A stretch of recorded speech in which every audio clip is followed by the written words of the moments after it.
Today we are here with who I believe is the most promising upcoming radio star in Australia. Spiro and I actually went to school together. He captained our final year at Trinity Grammar. We spent months away on a camp, and now he's chasing his dream as a producer here at 2GB. Spiro, thanks for coming on. Sam, thank you for having me, and great to be in a 2GB studio with you speaking about the journey and how I've got to where I am.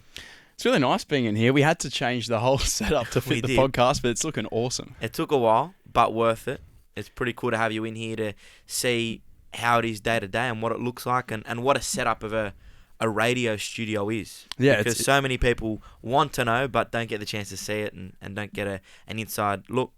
It's incredible. You come in here, you got all the equipment, and sometimes you don't even realise, same with content, that it goes out to hundreds of thousands, if not millions of people, and you're just in here talking to someone else. Well, it's funny because you speak about the audience and having that in the back of your mind. It's ironic because when you're on air, it just feels like you and the presenter having a conversation, and you don't realise the full magnitude of where you're going and how many people are really listening, because you're here in a studio and it's just you and someone else and you're having a conversation, and I guess that's what it's all about.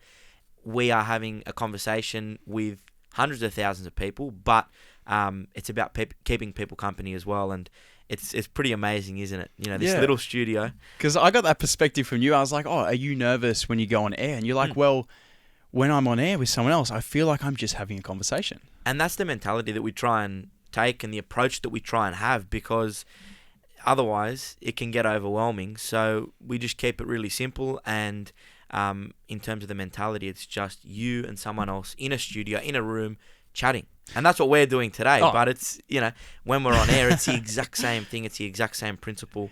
And I guess that relaxes things for everyone and makes it so much easier. I find the same thing with my content, because normally I make it at home or in the training environment where there's no one there, just me and my coaches and Ramon who shoots it.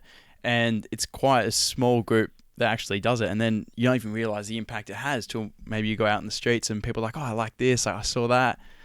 The reach is incredible. It's true, and it's been great being here for a number of years, and we'll get into that, but it is crazy. It's surreal when you go out to a restaurant or you're out and about and you're talking and someone recognises the voice or something of that kind because they've heard you on the radio, but it is quite surreal, and you don't realise the magnitude of it, which is a good thing in a sense, because it keeps you grounded, it keeps you humble, it keeps you sort of both feet flat on the ground, because it's just it's work, it's a job at the end of the day, but not until you go out into the world and into society you realise the impact it has, the magnitude, right? And the impact, 100%. Now, for people listening at home, I just want to give them some perspective. Spiro and I went to school, and he interviewed me when I just won, and Trinity had won the diving CAS championships. I was standing there on pool deck, I finished my diving. Spiro was standing there interviewing me, and now I've been to the Olympics, and you've actually commentated on my medal at the Commonwealth Games. Now, I've shared with people the journey for diving, but what's that journey been like for you? It's pretty amazing, and it's surreal being on the other side of the camera. It's nice to be on the other side of the camera where you're asking the questions and I'm doing the answering, but it's been a pretty remarkable journey. As you mentioned, it's surreal given that the two of us were schoolmates and in the same year at school, and we spent so much time away together on this camp. The journey's been amazing. It all started with a phone call. Can you dive into that? Because this is something I love about you, just having a crack and how far it actually gets you.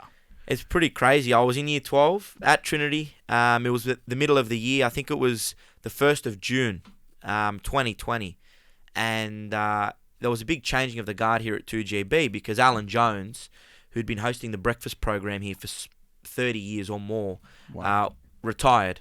And Ben Fordham, who was hosting the drive time program, was taking over from Alan in the breakfast slot. I used to listen to Ben every day, driving home from school.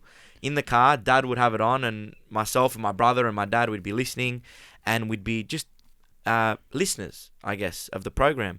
But I was a big fan of Ben and had watched him for many years.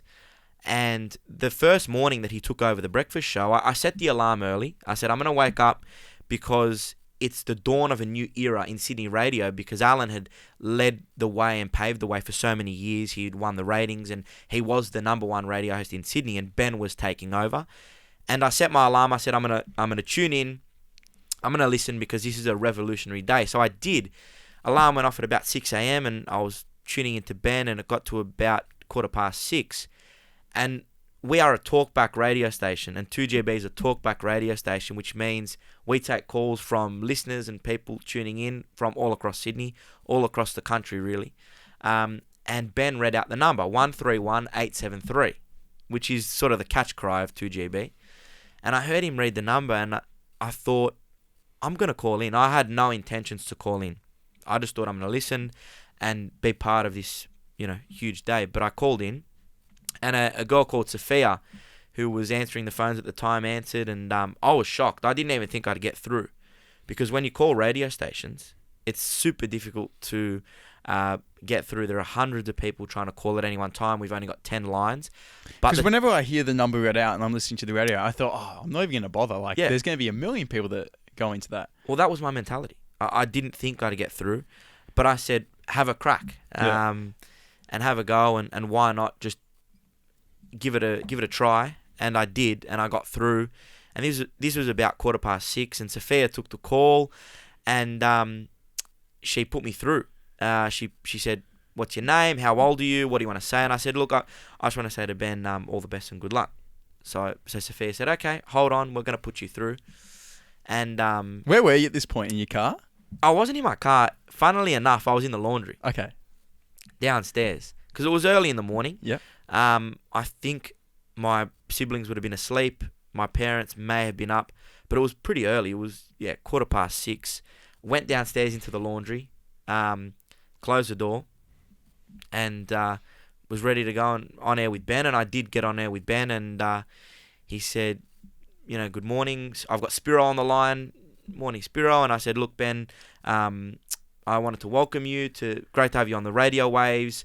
I listened to your drive time program. I'm a big fan of you and the media and what you've done, and I just wanted to wish you all the best." And Ben was impressed, and he sort of said, "What time do you leave for school in the morning?" And I said, "Leave here about 7:30, get to school at 8 o'clock, and we're into the books at about 8:30. And he said, "Well, good man, stay in touch, keep listening. Why don't you come in?" And then he said, "Why don't you come in one morning for work, or not for work?" He said, "Why don't you come in one morning to see how it all works before school?" So he offered? He offered. Yep. And for me, that was, dream come true, because from a young age, since I was about 10 years old, I wanted to be in radio. I wanted to be in media, but it was always, for me, it was always like an intangible goal. It was always something that I saw as being so difficult, and I thought it'd be hard to make it. Rewind, say, a couple of years, 2 years, to when I made that call with Ben. Yep. I was emailing Ben and 2GB to try and get in here for work experience. Ah. I was just emailing their line, but they get hundreds of emails a day, and it probably got lost in the pile. But I'd sent multiple emails before. I think that's such a good message for people to hear, because when you see someone that's achieving their goals and kind of moving forward, you think, oh, maybe they just go off on the right start and they were just slipped into that position. But similar with me, there's things that I've reached out for before many times until an opportunity came from a completely different source but got you in the door. Exactly right. And that was a story for me. I tried multiple times via email to get in here and see how it works and do some work experience. And that's what I pitched in these emails, but they never got read. But little did I know that by calling that day, I would get an opportunity to come in here and see how it all works, something that I'd been trying to do for such a long time.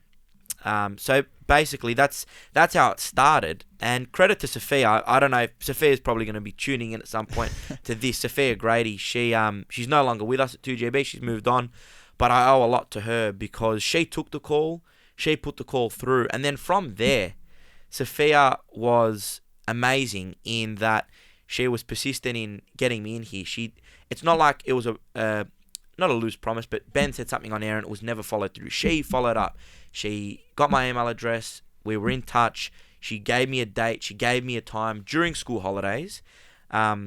to come in here and see how it all works. And I did. I came in here middle of July 2020. One morning, they said, get here at 7 a.m. So I got here at 7 a.m. Just to watch how it worked and to meet the team and meet Ben, because I'd never met Ben. And for me, this was exactly what I'd wanted. And it was a dream come true, as I said. And I bought some Greek sweets, some Greek delicacies. On your first day here? On my first day. Hey, Spiro's winning them over. Because, as you know, in the Greek culture, we're all about food, Yep. but we're all about giving and sharing good food and sharing the culture. So I thought, why don't I take some Greek sweets and go in there and introduce myself to the team? So I did, and this was a Friday morning, and it was amazing. After I had been in here for a couple of hours watching how it worked, I knew this was exactly where I wanted to go and what I wanted to do, and it gave me a real fire in the belly to really chase it. And credit, as I said, to Sophia Grady and also a guy by the name of James Willis, who is now at the Daily Telegraph, but was at 2GB for 12 years. Wow. On the breakfast show. Worked for Alan Jones, worked for Ben. But James was great in mentoring me as well. Got my number and we kept in close contact. But it was pretty amazing because that one day of work experience turned into being the HSE correspondent for Ben's show. As you know, our HSE year was an interesting one. Yep. With COVID. HSC exams were pushed back. I heard your interview that you did with Ben Fordham about the HSC. It was just hilarious. It was, right? It was good fun. I mean, it was... Just having fun with it. Yeah. I loved it. Exactly right. There was one interview that we did about school formals because school formals in the end did go ahead, but there were rules around dancing and whatnot. One of the rules you can stand up, but you can't dance. Exactly. I think it was 20... Where do you draw the line? 20 people on the dance floor or something to stop the spread and stop the transmission of COVID. But it was funny. In one of these interviews, Ben said, no hugging, no kissing. I said, look... and we go to an all-boys school, by the way. We do. We did. But we could take partners. And Ben was using the word pashing. And I said, Ben, we do still use the word pashing. And he lost it. He couldn't believe it that we, still in this day and age use that word. But we spoke about all sorts of things. We spoke about not being allowed to kiss or hug, restrictions around dancing. Then when the exams were on, we would do updates. Day 1 of the HSC, day 2 of the HSC. Were you the first person to give HSC correspondence for 2GB? I think I may have been the first in a formal capacity. There may have been people that would have called in and that would have said, hey Ben, I'm doing my HSC so-and-so. Because going from coming in to see how it's done to securing yourself a job, doing that, how did you, was it by being attentive? How did you do that? It was pretty cool. I mean, that wasn't like a formal job per se. I mean, it was, they called on me to be like an interview guest, which I never in my wildest dreams thought I'd be doing. But this guy, James Willis, kept in touch. And there was one night, it was a Monday night, and I got a call from James, and it was the day that they had announced all the changes to the HSC, and it was newsworthy at the time. It was in the news. And James said, can you come on tomorrow morning at I think it was 8:37, or 7. It was I can't remember the exact time, but it was 8:37 or 7:45 or something of that kind. He said, can you come on and talk about these rules? And I said, yeah, I'd love to. And I told him what I thought. So it just came about from this guy, James Willis, who was at 2GB as a producer, that was mentoring me along the way, said, do you want to come on? And I said, I'd love to. So I did. And that one segment turned into 2 and 3 and 4, where I was doing updates during the exams. And it was the first time that someone had done the HSC updates. But it was little things about how was the exam, was it tough, was it not, how was it received, what COVID restrictions were there. There were some restrictions with the exams where the tables were spaced out and we had to put these little red stickers on our shirts. And it was crazy. I'm sure the red sticker will stop. It covered us. It covered us, right? Because we got cleared. We had to get COVID clearance. That's right, every day or something. Every day. And then they'd put these little red stickers on our shirts. So I was reporting on this stuff with Ben, and I was telling Ben and all the listeners on 2GB about it. So did that, did a few crosses, and then it was around the time that we probably finished that Sophia Grady, once again, Sophia who took the first call, said, can you come in on this date for a meeting with 2GB management in the Piedmont studios where we are today? Beautiful studio, by the way. Yeah, pretty cool, right? You're in front of the panel. which is amazing. I feel like I'm controlling it, even Well, though you are. You're the guy running the show. Asking the questions which is today. cool, Normally right? it's you. Exactly. So I came in for a meeting on the day of our school formal. It was the morning of. And I came in for a meeting with Ben Fordham, James Willis, and this guy called Greg Burns, who's our content manager. And Ben sort of proposed to management, get Spiro to come in for the next month, unpaid work, just to learn the ropes, learning how to answer the phones and seeing how it works. And for me, it was the ultimate. This is exactly what I wanted to do, to come in and learn the ropes and see how it worked. So I said yes, and management were happy. And the day after the school formal, I started coming in early. I'd get here at 4:30, 5 o'clock, watch the show, get a feel for the team, get a feel for how it all worked. And then that first summer, I got put on the overnight shift.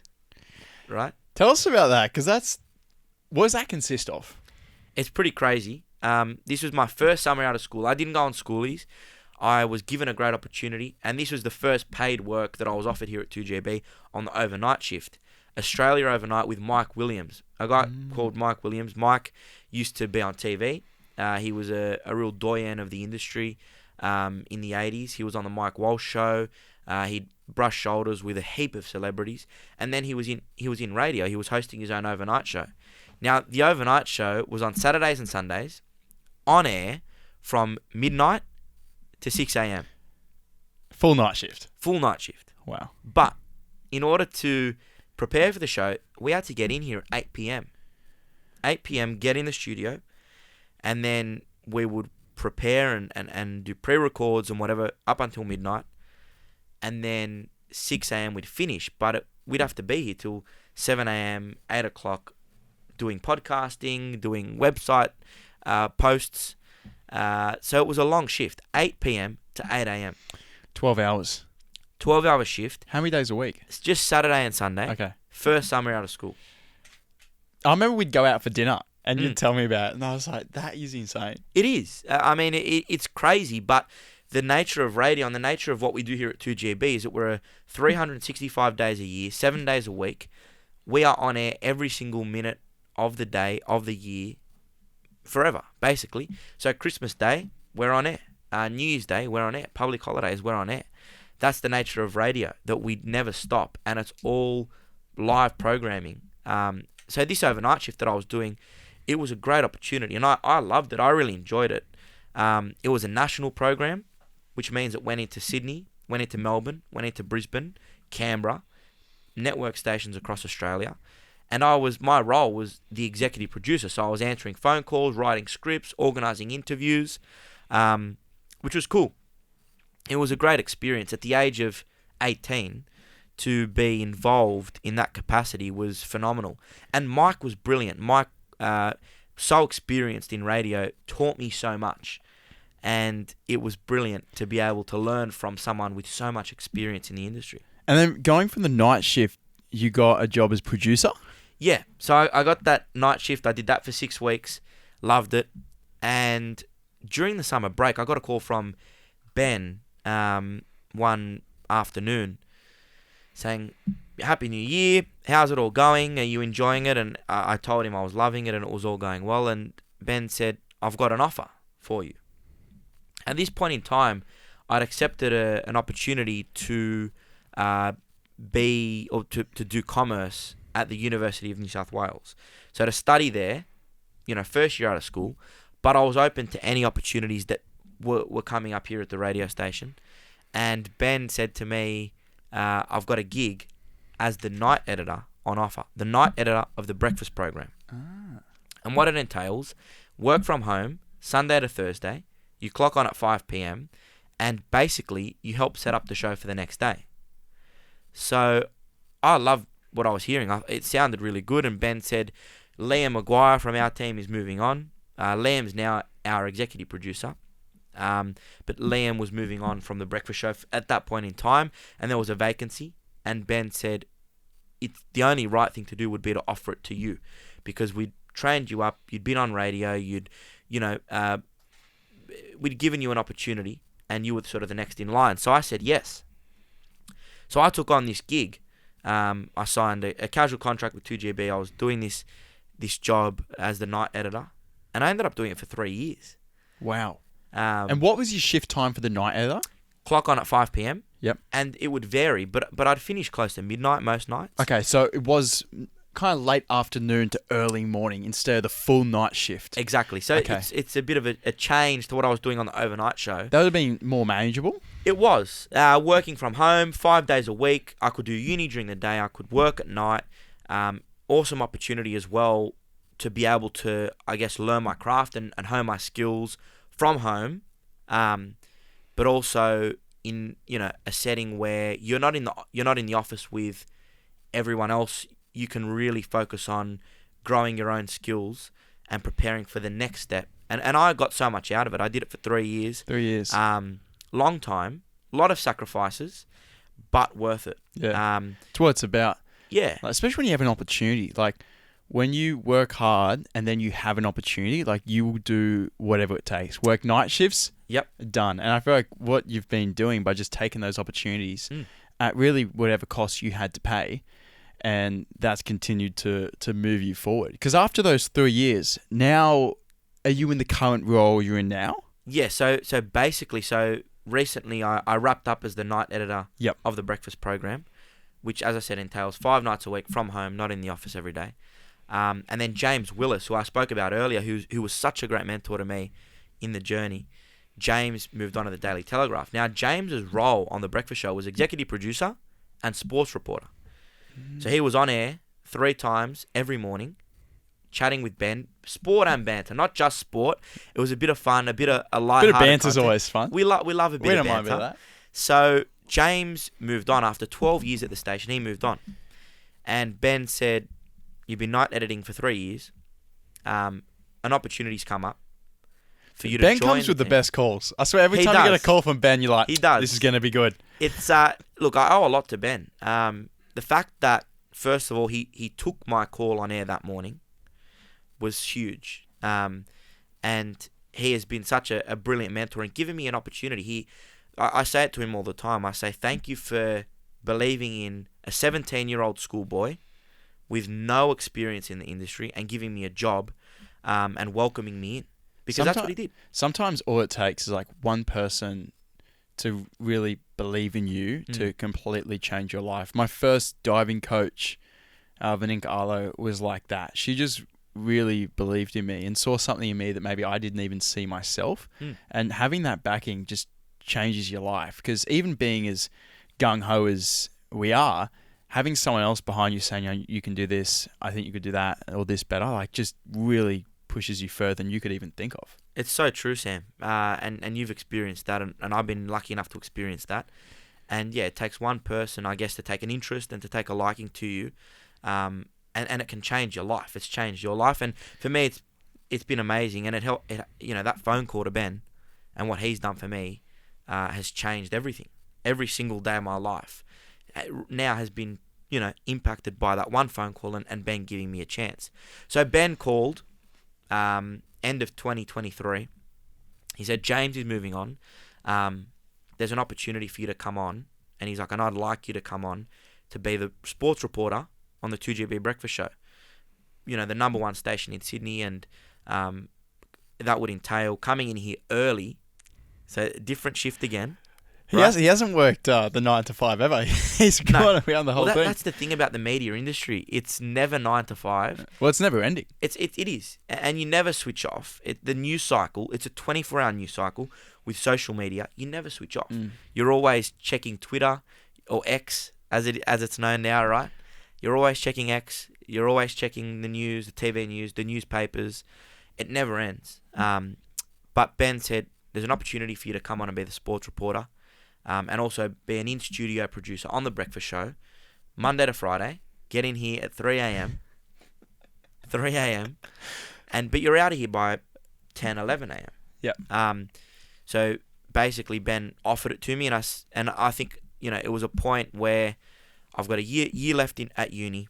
I've been doing night editing for 3 years. I was ready for a change. I was ready for something different, and this was an amazing opportunity because, as you know, and as we'll speak about later on, sport is my specialty. Yep. I love sport. At school, I was lucky enough to interview athletes like yourself, and I take such an interest in it. And Ben said there's an opportunity to be the sports reporter, and I jumped at it 3 times every morning on air with Ben, speaking sport and banter. So I've accepted that, and in the new year, in 2024, that's what I'll be doing. Wake up, my alarm goes off at 1:45. What time do you go to bed? It depends. I find it harder to sleep at night, like early. So 7:30, 8 o'clock. Especially with daylight savings, because it's literally bright. It's light outside. Yeah. So I go to bed at 7:30, 8 o'clock. And when you need to get up early, because similar with my training, I normally have to get up at 5 and be at training by 6. And it's not as early as 3 a.m., but it kind of dictates your whole day, because it's like, well, I can't go out late with my mates because I got to go to bed. It's like, well, I can't actually drink either because I need to feel good to actually perform and do my best. But I find waking up early, you have to really kind of structure your whole life around it. It is. It's a huge change, and a lot of athletes like yourself would know that getting up early is just part and parcel of what you need to do in your chosen field. So I agree. I think it's a total reset. You structure your life around it, but it's worth it. For me, it's worth it. And it is hard, I guess, in a way, but if you make the most of it, you can get a lot out of working early. Early bird catches the worm, or early to rise, early to... I don't know, there's a saying, early to rise. You're going to win. Whatever, right? It certainly helps. Well, it does. You get up early, you attack the day. Yeah, and you feel good. You do, right. You do. But you do feel jet lag sometimes, getting up at 1:45, leave home at 2:45, in the office at 3. Ben gets in here about 3:45, but we're in here at 3 reading the papers and getting a bit of a story list together. But it's an adjustment. If you want to be in breakfast radio, which is basically the main game in the industry, you have to do the early starts. And that's what I'll do in the new year. And I'm ready for it, and I'm up for it. And as I said, if you make the most of it, you have a nap during the day, you can make the most of your afternoons and go out with mates and have a meal and catch up, and you've got the time there. But you got to be disciplined as well. Like athletes, you've got to be disciplined in what you do, controlling your drinking patterns or your social patterns. I guess that's probably the better way to put it. But it's worth it in the long run if you want to achieve a goal. Coming in every day, what do you think you brought in that was different? Why do you think you've continued to be promoted and push further into that main slot? It's a very good question. But what I pride myself on from that producing standpoint and from what I can, I guess, bring to the job is the life experience and the human connection. We spend a lot of time with family, with friends, with connections and people that are part of our family network, our friends network. Yeah, I went to your 21st. He's got a big family. A lot of family. And I guess the beauty is members of our family are in so many different fields, have had so much experience, and they've been able to impart that wisdom on me, but also their experiences and what they're seeing. And coming back to your question about what do you bring that's different, I guess I give a lot of story ideas because of things that I hear on the ground, and I've always got my ear to the ground. When I first started here, Ben gave me a piece of advice, and it was a quote, and I loved it, and I've kept this in the back of my mind the whole time. He said, "News is always under your nose," right?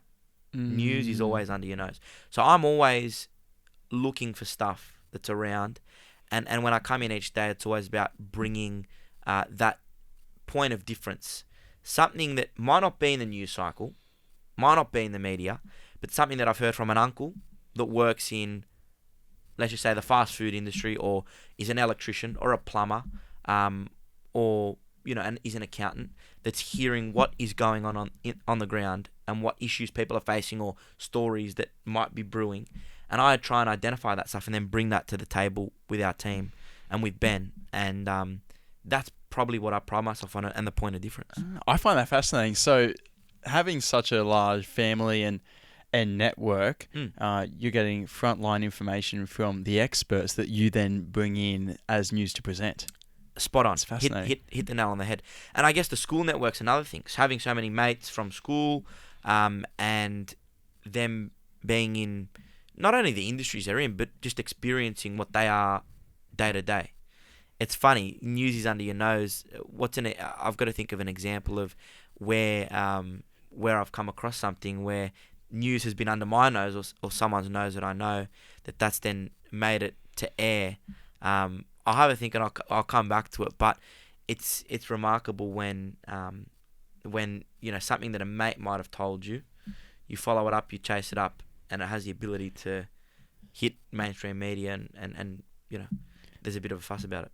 So because 2GB, mainstream media, coming up with news, you can get it from under your nose. What other sources do you get news from? Because a lot of people, when they listen in, most things that are said might be taken as just factual and that you've done all the research. Where's the news get the news? It's another very, very good question. Interesting point. We say here at 2GB that our listeners are our best researchers. Right?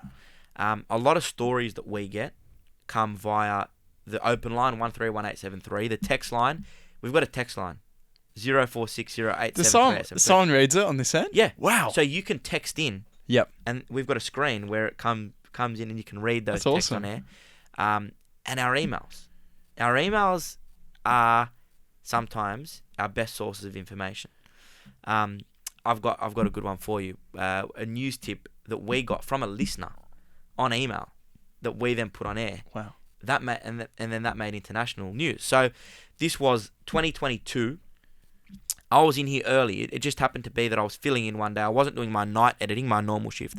I was doing an early start. So I came in early.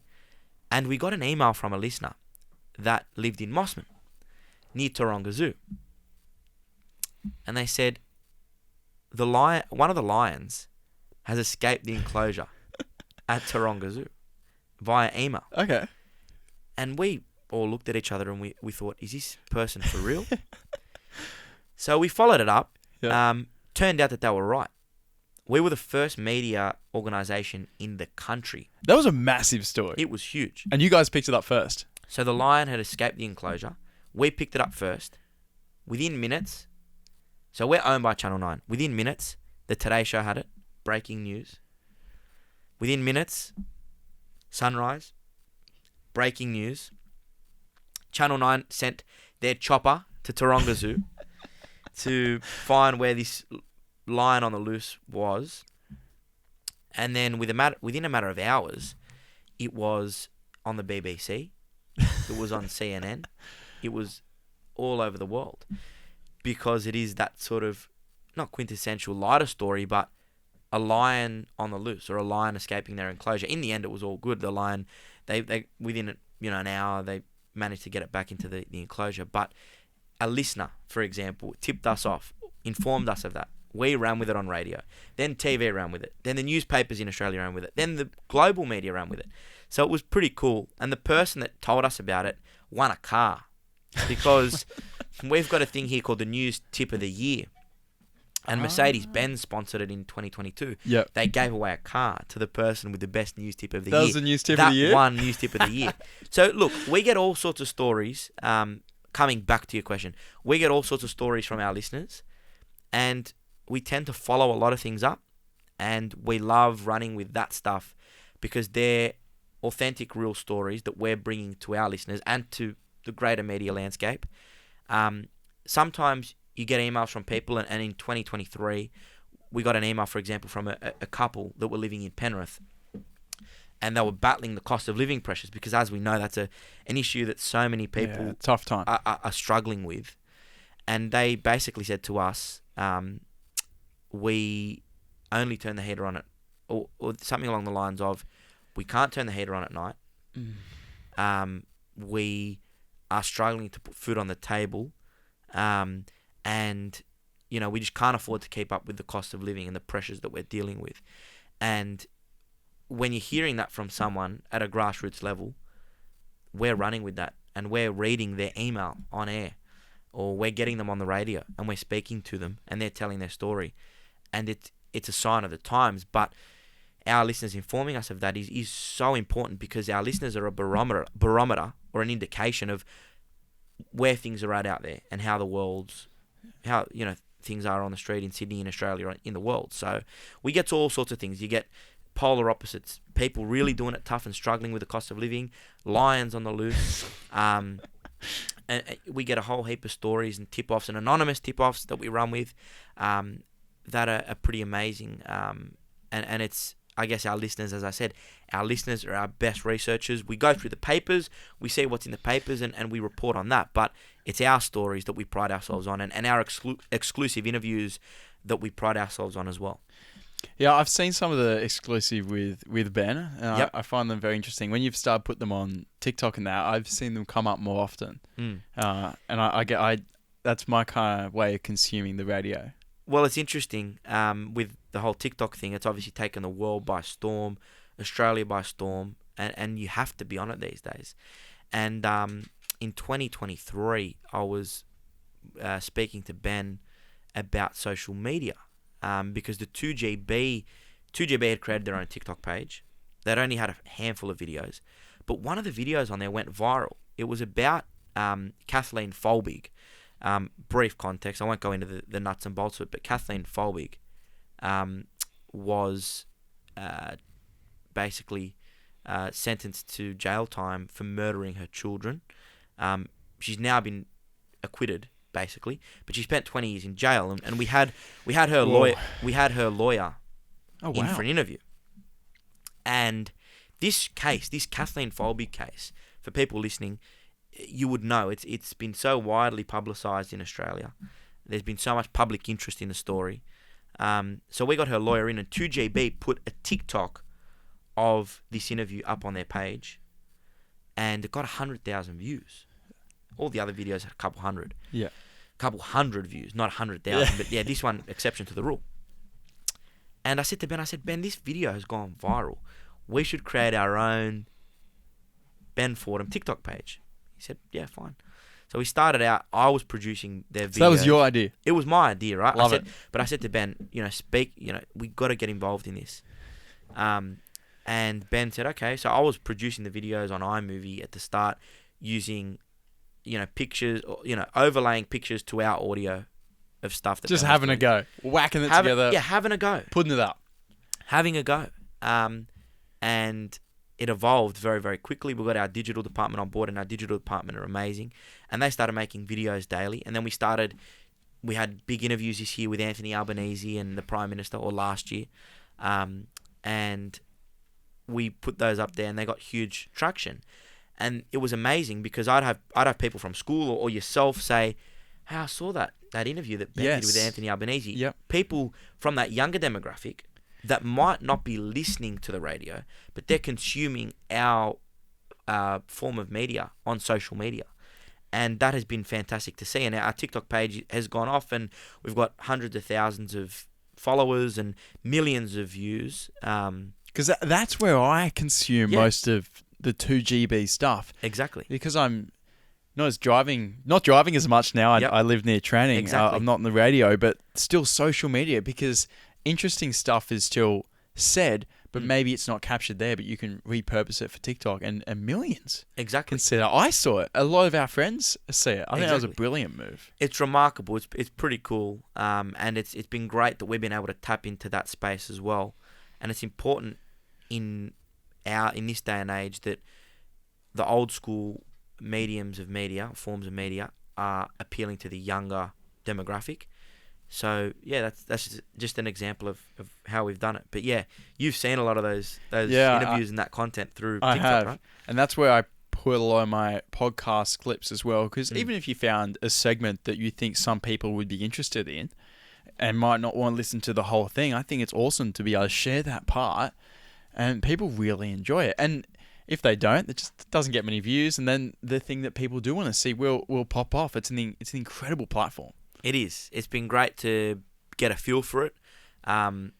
Sienna Williams, who's on our team as well, she's been sort of heading it up and looking after it, and it's exploded. So yeah, it's been cool. It's been cool to see the rise of I guess, our show and our station on social media, especially TikTok. One of my favorite parts is when you look at like a funny video or just like a video of something happening. You're like, what is going on? Or just doing an explanation or hearing Ben's take. I go on there for a bit of a laugh, and I find those clips on socials are hilarious. It's good. It's about balancing it out, not just hard-hitting political interviews or opinion pieces, but also lighter content that we might be producing, or a caller that's called in. And I think we did a video this year on waterbeds, right? We were talking about waterbeds. I don't know how exactly, but we were talking about waterbeds, and one of our listeners called in and gave this gold funny reaction, and then we made a TikTok video and put that up there. So it's about diversifying the offering, not just political or editorial. It's about lighter side stuff for a laugh as well. Yeah. That's what it's. That's the beauty of the platform. Everyone wants to have a good time while getting the necessary information. So I find the balance. People just love it because you can get the information you need while enjoying the content that you're consuming. And I think it's fantastic that TikTok's being used as a platform for so many reasons. It's definitely changed from what it used to be. It has. I remember when we were. I don't see any dancing anymore. Well, that's all we used to see, right? When we were in our younger years, I remember kids used to talk about TikTok, and it was a tiny platform. Yeah. Not very popular, not much traction. And now to see what it's become has been phenomenal. And it's great. It's a great source for us to be able to use TikTok as a platform to reach a different audience as well as share our content. Now, being in the media, you've had some incredible opportunities. You were there for the NRL win on the pitch, right? Yep. What was that experience like? It was pretty crazy, Sam. I mean, as a kid, I used to watch rugby league all the time. Took an interest in the sport from about the age of 6 or 7. And I'm an Eels fan, Parramatta Eels fan. You know that. You would have been cheering. Yeah, well, look, we made the grand final in 2022, just lost, but we've had a lot of really good years. So as a kid, I've always enjoyed rugby league, watching it, and in the last couple of years, I've been able to be involved through 2GB, the continuous call team, and you've made an appearance on the continuous call team. Shout out to Spiro. He gets me on the radio whenever he can. Even if it's like, Sam, are you free in 2 minutes? Come on in. I'm like, yeah, okay. Well, it was funny because... So I've been working with the continuous call team, rugby league program, but it's about NRL, but also lighter stuff. And on one of the programs, they were talking about diving and about the chamois that you guys use when you dive. It's necessary. Yeah, it's necessary, but it's not a towel. And they were debating divers using chamois. And I said, okay, I know. And this is putting my producer's hat on now.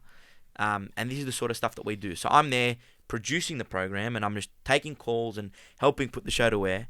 And then they're talking about diving, and they wanted to know why divers use chamois. I said, I'm going to call Sam. So I called you, and we put you on. And you went on and spoke about that. So it's cool to be involved in that side of things, away from the news stuff with Ben.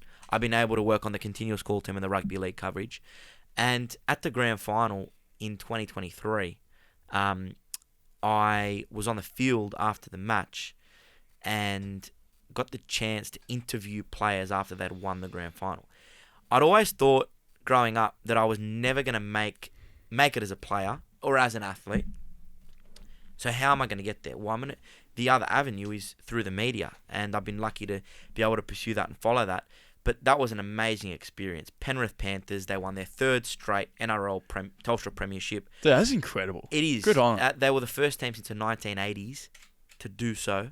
They've got an awesome team. So after the match, I was there and managed to capture the moment of them lifting the trophy. Managed to interview the coach, Ivan Cleary, on the field after the game.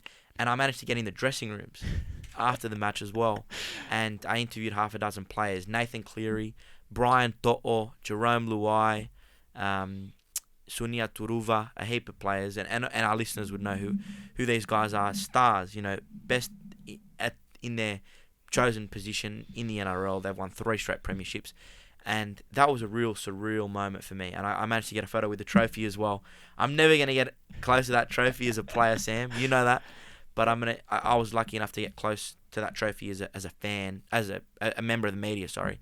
And it was amazing. So you pinch yourself with a lot of these opportunities, and it's a dream come true. But it's just amazing to, I guess, be up close and personal with players, coaches, and professional sporting teams. And the fact this was your dream to be working with sport, and even if you can't make it on the pitch, being able to make it and do your expertise in another avenue and still be there, like, I love that. It's like, that's where I want to go, and if I need to change my plan to get there, I'm going to change it, and I'm going to figure it out. Because you also interviewed one of your idols, tennis superstar. Tell me about that. So recently, this is mind-blowing, but Because this is another story of just Spiro having a crack. Well, it is, and this is a really good message for everyone. That if you don't ask, I know it's a cliche. If you don't ask, you don't get. But it's cliche because it works. It works, and this is a great example of that. So recently, I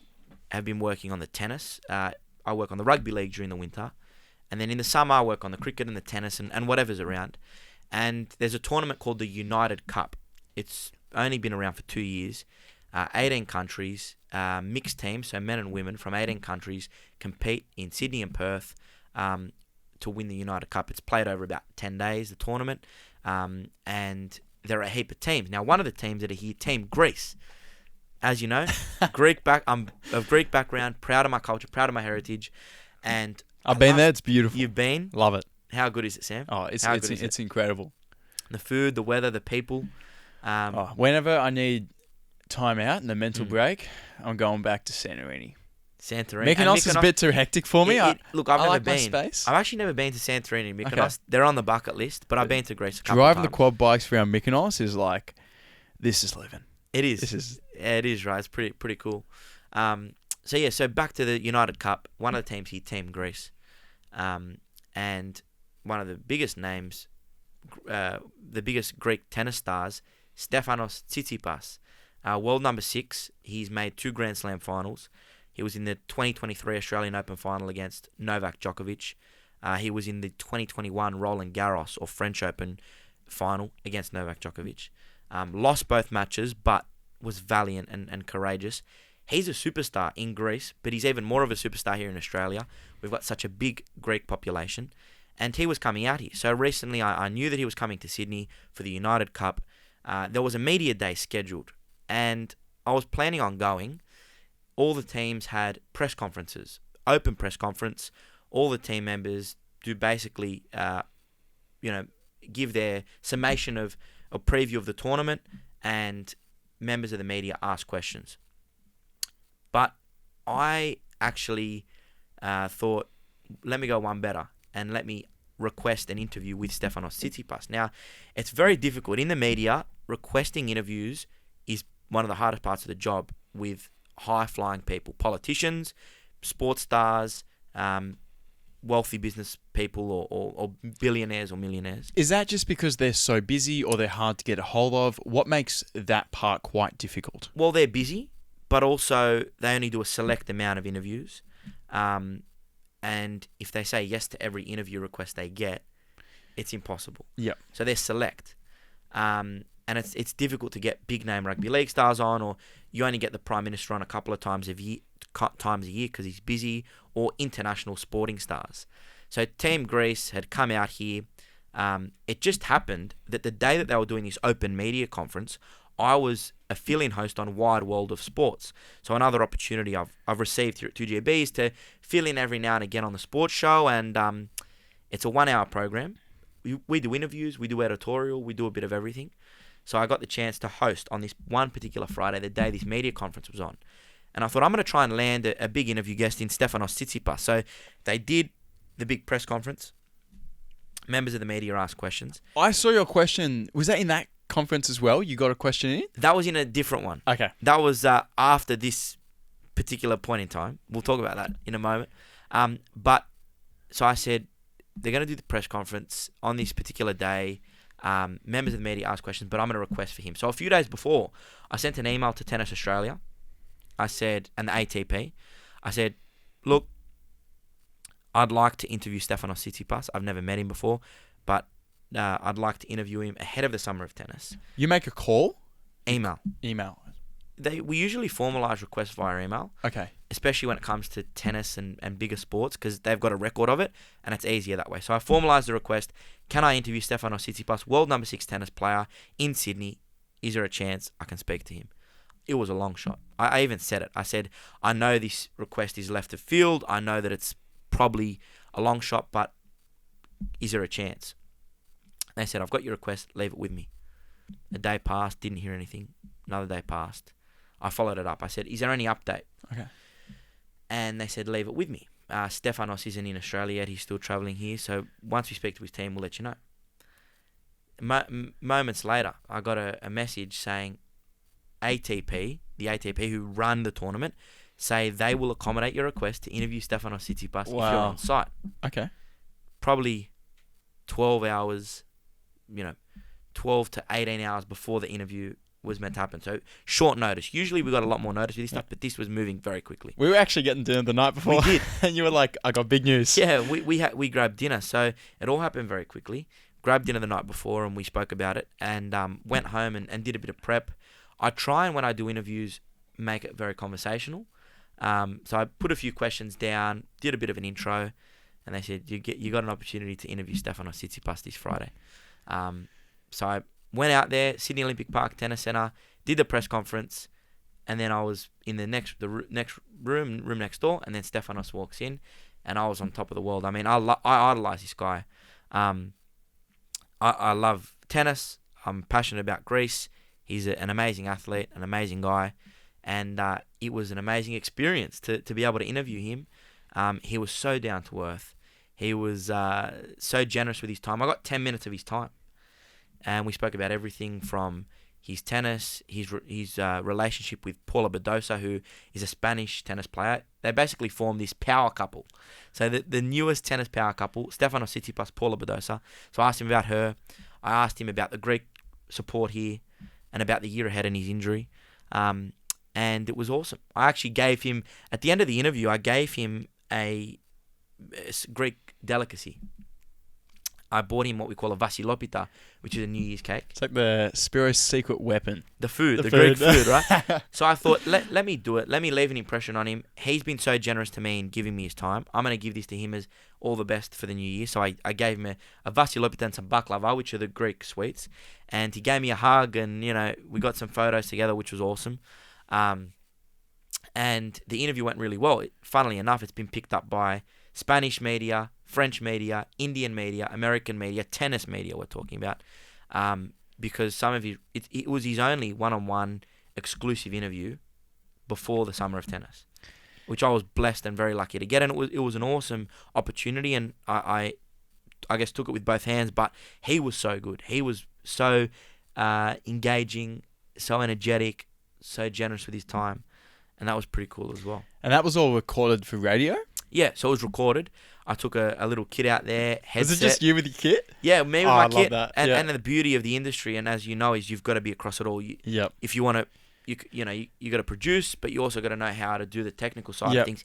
If you're on your own. Same with the podcast. Like you have to organize, write the questions, get the equipment, set the equipment up, make sure it works, audio checks. Like you really need to be at least on top of everything, because at the end of the day, you're going there alone. It's your responsibility. Exactly. So went out there with my kit. They recorded it back here, played it on radio, and went really well. And it's done well numbers-wise. And it's, as I said, it's been picked up globally, which has been good. And I guess it's nice to be involved in an international sport away from the Aussie sports, rugby league and cricket. So, yeah, very cool.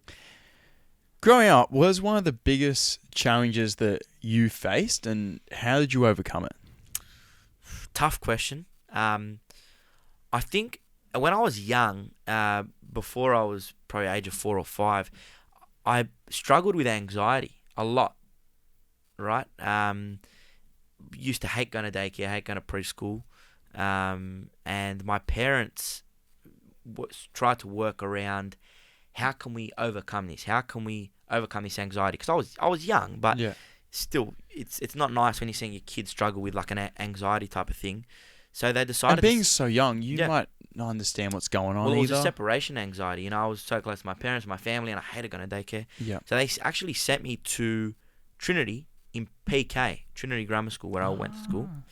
And the reason they did it was because they felt like it was a good thing for me to go a year early to school in that structured environment rather than go to daycare. And it was funny because as soon as they sent me to Trinity, the anxiety issue stopped. Since then, growing up, I didn't have those issues, but in my younger years, it was a big problem. But ever since I went to Trinity, stopped. Really? Because I was in a controlled environment, a good environment that was welcoming and structured. So yeah, I know it's a bit of a curveball, but anxiety was an issue that I struggled with growing up, and that I overcame through the education, through the school. That's incredible.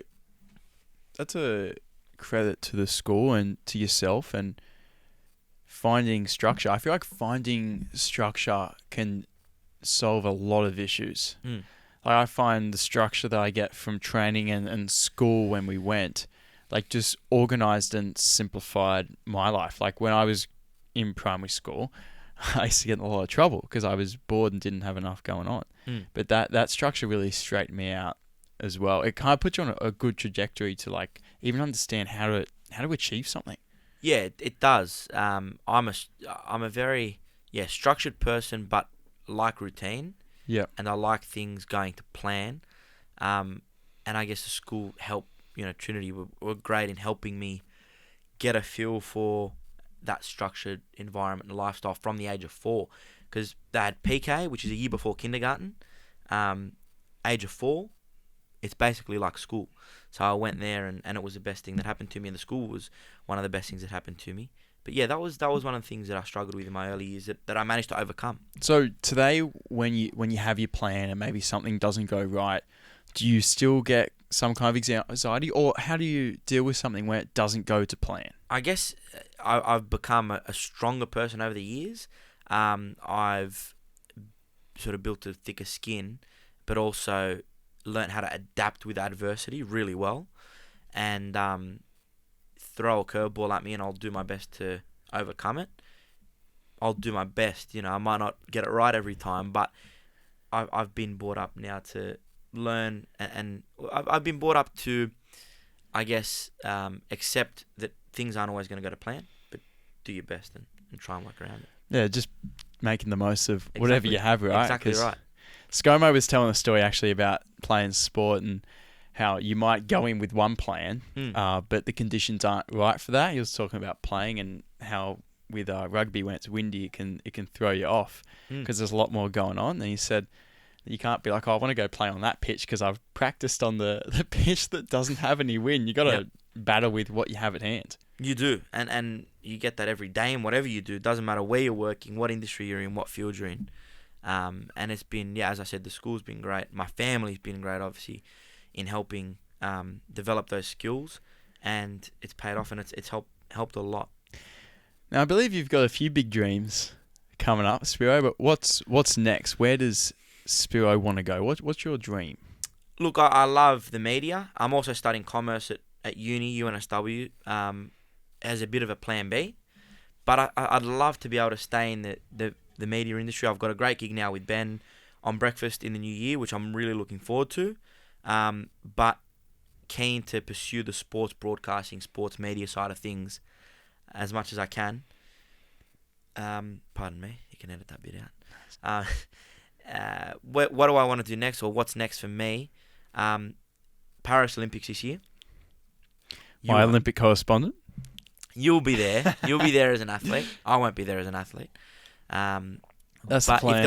If there was a gyros eating competition or something like that, I'd maybe partake. But maybe best restaurants in Sydney, I think you'd win. Every one that you've recommended has been incredible. Fair enough. So I'm a good recommender of restaurants. What's next for me? Paris Olympics. Ben will be there. He's doing 2 weeks broadcasting. Because 9 have the Olympics for the next 10 years or so. Yeah. So we've got 2024 Paris, 2028 LA, 2032 Brisbane, plus the Winter Olympics in between. We've got the rights. Ben will be there. He's doing 2 weeks in Paris for the 2024 Games. And hopefully he'll be taking a few team members with him. But that's the mini goal, I guess, for this year, to keep working at it, to be involved in the Olympic coverage for 2GB, and just keep chipping away and keep working hard and see what opportunities come my way. Taking opportunities that come, like, such a big one. Say yes to everything. That's one of the biggest bits of advice that I can probably give. Yeah? Say yes to everything. And you've got to do the hard yards to get to where you want to be, but just say yes. Don't knock back an opportunity. Say yes, and you never know where it can take you. So you're better off saying yes and then figuring it out as you're on the job. Exactly right. So, yeah, just hoping to keep chipping away and keep working hard, and don't turn back an opportunity, and put in the hard yards and see where we go. But loving where I'm at the moment. 2GB is great. I mean, it's a great station, great people, awesome network. I've made a lot of friends here, and I've enjoyed my time here. It doesn't feel like work half the time. That's the best job. Like, it is. It doesn't feel like a job. Yeah, blessed. And as long as that's the case, you're on something good. So I'm gonna just keep working hard and keep chugging away, and we'll see where things go down the track. Yeah, Spiro, I'm very proud to see where you've come in just the few years since school, and I'm sure you're going to go a very, very long way, and very happy to call you one of my very good friends. So am I. I appreciate you getting me on and being able to share my story with you, and vice versa. Anytime. I'm sure we'll have you on again very soon when you kick some more goals, and we're going to have to get an update to see what you've achieved and how the hell you did that. Thank you so much for your support, and let's see what the future holds. Let's hope 2024 is a big year for both of us. Big year ahead. Hopefully a gold medal around your neck. Hopefully I'm pool deck for that exclusive the first interview. Yeah. I hope you give me that exclusive. Because Spiro did the interview when we won the CAS. We got this pack there if it happens at the Olympics. Where's Spiro? I'm not talking to anyone until this man gets here. We'll have to recreate that interview. So we'll get up. Looking forward to the year ahead. All the best. Spiro, thanks for coming on. Thank you. Cheers, Sam. Oh, yeah.